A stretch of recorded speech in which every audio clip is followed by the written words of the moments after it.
ایسا معاملہ ہے جس نے ہمیں جکڑا ہوا ہے، اور یہ جکڑ یا یہ پکڑ اتنی سخت ہے کہ ہم کوشش کرتے ہوئے بھی اس معاملے سے باہر نہیں نکل پا رہے، چاہے وہ معاملہ انفرادی سطح کا ہو یا اجتماعی سطح کا ہو یا حکومتی سطح کا ہو۔ انفرادی سطح پر تو پھر انسان کوشش کر لیتا ہے کسی طریقے سے بچ لے، لیکن جو ملکی معاملات ہیں ان سے تو ظاہر ہے کسی قسم کا فرار اختیار نہیں کیا جا سکتا، تو ہم اس چنگل میں پھنسے ہوئے ہیں۔ اور یہ معاملہ ہے سود کا معاملہ۔ سود کے حوالے سے حضور اکرم صلی اللہ علیہ وآلہ وسلم نے اور قرآن کریم میں بھی اللہ تعالیٰ نے واضح طور پر یہ بات فرما دی ہے کہ سود لینا اور دینا یہ بالکل اس طرح ہے کہ جیسے کوئی اللہ اور اس کے رسول سے جنگ کا اعلان کر دیا۔ اب اس جنگ میں گارنٹی ہے کہ ہارنا ہے انسان نے، اور اتنی بڑی حدیث اور اتنا بڑا بیان، اتنا سخت بیان، کم ہی ایسی چیزیں ہیں جن کے اوپر ہمیں اللہ تعالیٰ کی طرف سے موصول ہے۔ تو اب یہ سود ہے کیا اور کیسے اس سے بچا جا سکتا ہے، اس کا معاملہ ہے کیا، اس حوالے سے ہم نے بات کرنی ہے۔ مفتی ضمیر احمد ساجد صاحب ہمارے ساتھ موجود ہیں۔ السلام علیکم۔ وعلیکم السلام ورحمۃ اللہ۔ بہت شکریہ حضرت، آپ نے وقت نکالا۔ تھوڑا سا ایک تو ڈیفائن کر دیں اگر، کیونکہ اس کی ڈیفینیشن میں بڑی کنفیوژنز آ جاتی ہیں، تو ایک آسان ڈیفینیشن ہو جو کہ لوگوں کو سمجھ میں آئے کہ دیکھو یہ رول لاگو ہوگا تو یہ چیز سود ہو جائے گی۔ بسم اللہ الرحمن الرحیم۔ سود کے حوالے سے اس کا مفہوم سمجھنے کے لیے سادہ الفاظ میں اتنا جاننا کافی ہے کہ اگر آپ کسی کو قرض دیں تو اس پر اضافہ لیں قرض کی واپسی پر، تو اس کو سود کہتے ہیں۔ اور یہ عام رائج ہمارے ہاں، ہم جنس چیزوں میں اگر تبادلہ ہو تو اس میں جو اضافہ ہے وہ سود کہلاتا ہے۔ ہم جنس چیزیں ہیں جی، مطلب یہ کہ اگر میں نے آپ کو یہ 10 پیپر پکڑایا اور اس کے بعد میں آپ سے 11 مانگ رہا ہوں جی تو یہ سود میں آتا ہے۔ اگر آپ نے 1 کلو گندم مجھے دی ہے تو اس کے اوپر اضافہ جو ہے 2 کلو لینا، یہ اضافہ وہ سود ہے۔ ٹھیک ہے۔ اگر آپ نے مجھے گندم دی ہے اور اس کے بدلے میں آپ مجھ سے کوئی اور چیز لیتے ہیں تو اس میں کمی زیادتی جائز ہے، وہ سود نہیں ہے۔ ٹھیک ہے۔ لیکن ہم جنس چیزوں میں تبادلہ ہو اور خواہ ادار پہ ہو یا دست بدست ہو، اس میں اضافہ سود کہلاتا ہے۔ ٹھیک ہے، یہ ایک جنرل رول ہے جس کو ہم صحیح۔ اچھا، اب سود کی ہمارے یہاں پر بہت ساری مختلف قسمیں رائج ہیں۔ انڈیویجولی اگر ہم بات کریں کہ مثال کے طور پر آپ بینک اکاؤنٹ کھولتے ہیں، آپ کریڈٹ کارڈ بنواتے ہیں، آپ سیونگ اکاؤنٹ کھولتے ہیں، بالکل۔ تو یہ جو رائج چیزیں ہیں ان میں کون کون سی چیزیں ایسے ہیں، اگر ہم ایک ایک کر کے ڈسکس کر لیں۔ بینک اکاؤنٹ، یہ جو بینک اکاؤنٹ ہے اس میں کب سود کا معاملہ آ جاتا ہے اور اس سے کیسے بچا جا سکتا ہے؟ دیکھیں جی، میں سب سے پہلے تو آپ کو یہ بتانا چاہتا ہوں کہ سود بہر صورت حرام ہے، ٹھیک، خواہ اس کی کوئی بھی قسم ہو، صحیح، یا جہاں پر بھی ہو وہ حرام ہے۔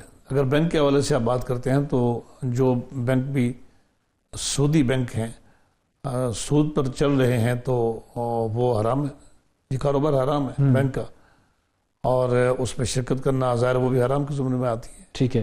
جو بینک اسلامک بینک کاری کر رہے ہیں تو وہاں پر جائز ہے، وہاں جو پرافٹ ہے وہ سود میں نہیں آتا ہے، چونکہ نفع و نقصان کی بنیاد پر ہوتا ہے، فکس پرافٹ نہیں ہوتا، اور پھر یہ ہے کہ وہ اسلامی اصولوں کے تحت ہوتا ہے۔ اور جو کنونشنل بینک ہے، اگر کنونشنل بینک ہے، اس کو تھوڑا سا اس پر آتے ہیں کہ کنونشنل بینک نے آپ کو ایک آپشن دیا ہے کہ آپ سیونگ اکاؤنٹ کے بجائے کرنٹ اکاؤنٹ کھلوا لیں، تو جس کے اندر کوئی پروفٹ آپ کو نہیں دیا جائے گا، تو وہ ٹھیک ہو جائے گا۔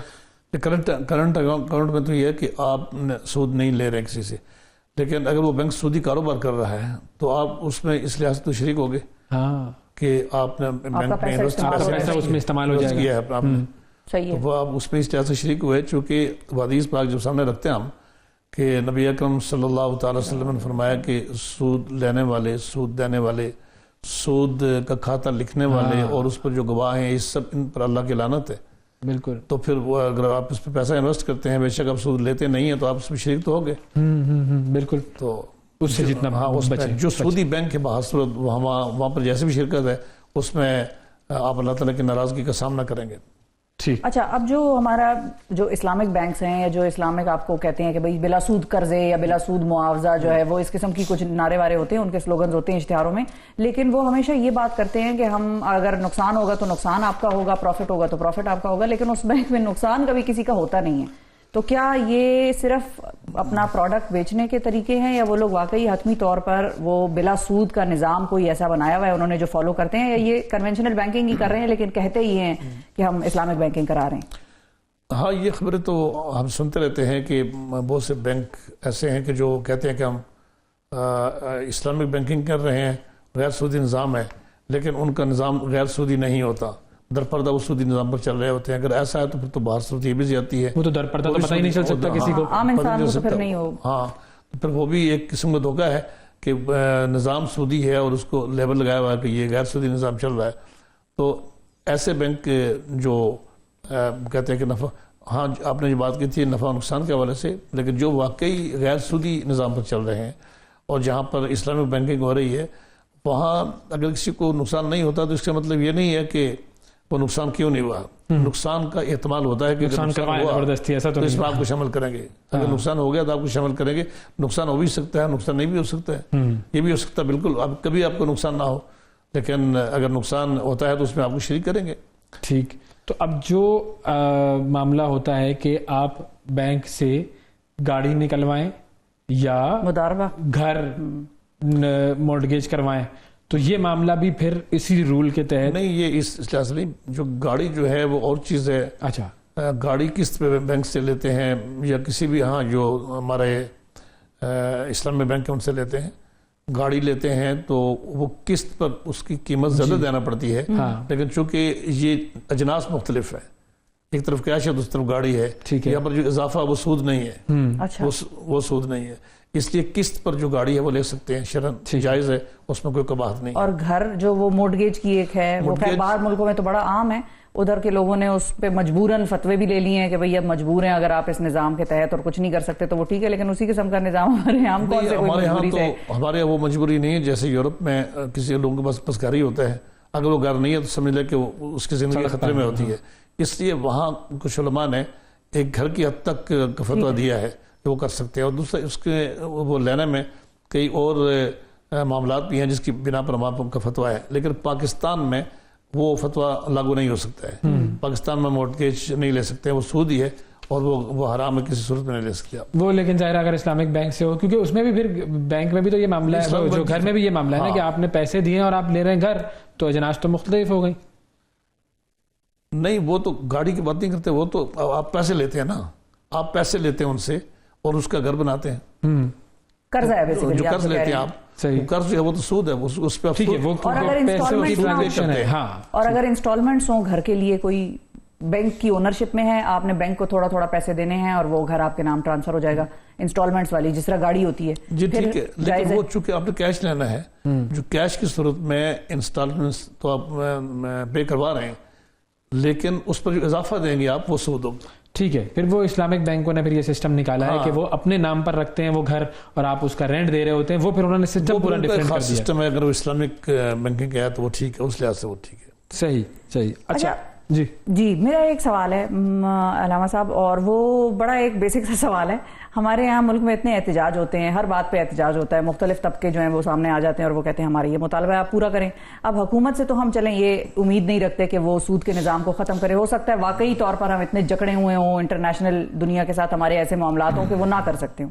لیکن جو ہمارے علماء کرام ہیں، جو بڑے بڑے پاکستان کے ائمہ کرام ہیں، مدارس ہیں، مکتبہ فکر مختلف، وہ سارے ہم نے کیوں نہیں دیکھا کبھی، یا مجھے حالیہ وقتوں میں یاد نہیں آیا، اس کی آپ وضاحت پیش کریں ہمارے لیے کہ اگر میں غلط ہوں تو آپ مجھے بتائیں کہ کیوں نہیں گورنمنٹ کو جا کے، ہمارے اداروں کو جا کر سیریسلی یہ کہہ دیتے کہ اب اس چیز کے بعد سودی نظام پر ہم کمپرومائز نہیں کریں گے، ہم سڑکوں پہ نکلیں گے، ہم احتجاج کریں گے، اس نظام کو ختم کرو.